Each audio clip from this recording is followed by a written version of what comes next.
असह्य हेबारु गर्भवती सीता को वन मध्य छाड़ी आसवाक श्रीराम लक्ष्मण को आदेश देले। वाल्मीकि मुनि आश्रम शरण नहीं सीता लव एवं कुश को जन्म देले। सीता विरह व्यथित होई तांको दर्शनार्थे श्रीराम मुनि आश्रम को गमन कले। सेठारे सीता दर्शन न पाई लव कुश को संगे धरी अयोध्या फेरी आसिले। दीर्घकाल ब्रह्मचारी भाव अखंड अग्निहोत्र संपादन करने परे लवकुश को राज्यभार अर्पण कर वैकुंठ गमन कले। यापरे शुक इक्ष्वाकुଙ୍କ पुत्र निमि विषय वर्णना करी कहले जे वशिष्ठ बिना यज्ञ आरंभ करी निमि शापग्रस्त हेबारु से मध्य वशिष्ठ को अभिशाप देले। शुक उवाच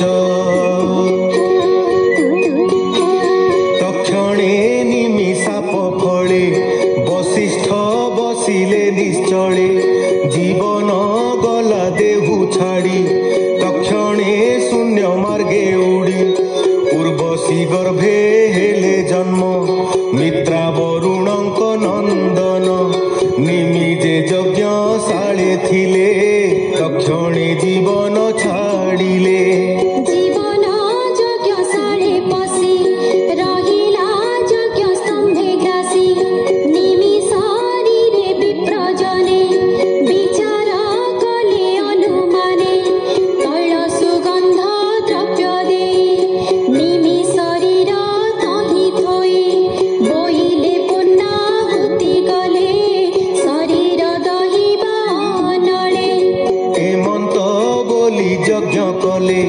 संपूर्णे पूर्णाहुति देले इंद्रादि देवे जेते थिले संतोषे सोमपान कले विप्रे जे दक्षिणा पाइले अनले दहिबा बोइले देवता ऋषि तो समने वर जाचिले जजमाने।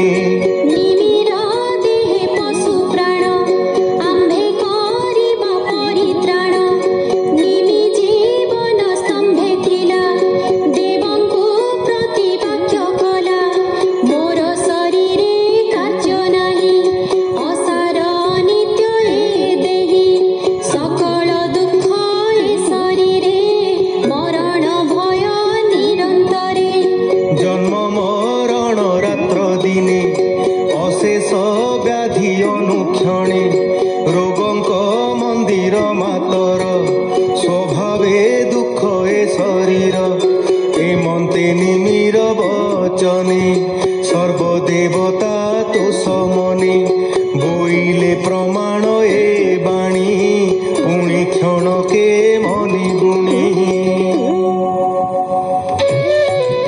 देवगण उवाच बोइले सुण नरनाथ आम्भर वर नोहे व्यर्थ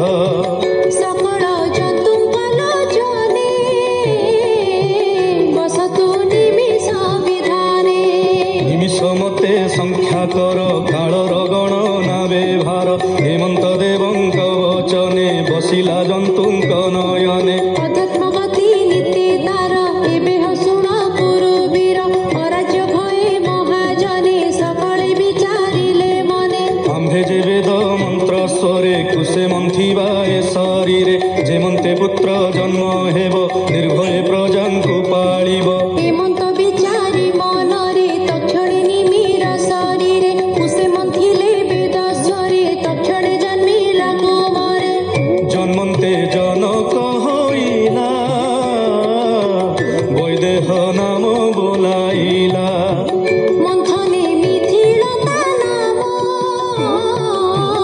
बहे आशीष गुण ग्राम हेमन्ते निमिरा जबला मिथिलापुर बसाइला तासुत उदा बसु नाम नंदीवर्धन तानंदन सुकेतु नामे तार सुत तार संतति देवरात देवरातरु बृहद्रथ तातहु महावीर्य जात जनक वंशे राजा जेते कहिलु भूत भविष्यते से सर्वे जोग विद्या साधि तरिले संसार जलधि रविर वंशे राजा जेते से कथा वंशानुचरिते तोते कहिली प्रिय भावे सोमर वंश शुणाइबे बोलई दास जगन्नाथ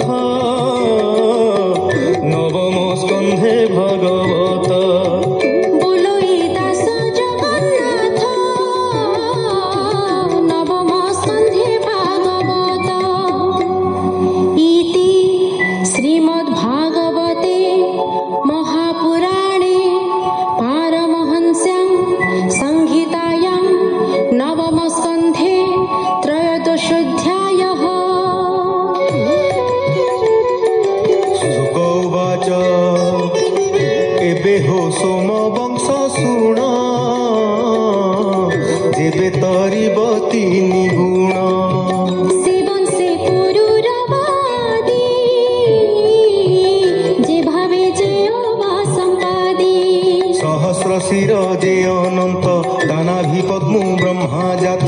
সৃষ্টির অর্থে সপ্ত পুত্রে জন্ম হইলে ব্রহ্মা গাত্রী। মরিচি আদি সপ্ত ঋষি ধ্রুব মণ্ডল রথে বসি ভ্রমন্তি ধ্রুব চক্র বলে উত্তর আকাশ মণ্ডলে। তাহাଙ୍କ মধ্যে অত্রি মুনি তপ করନ୍ତି যোগ ঘেনি। ধ্যান করন্তে যোগ বଳେ ତାଙ୍କ লোচନ অশ্রু জଳେ। পুরুষে হইলা প্রকাশ তেজে গঞ্জিলা দশ দিশ।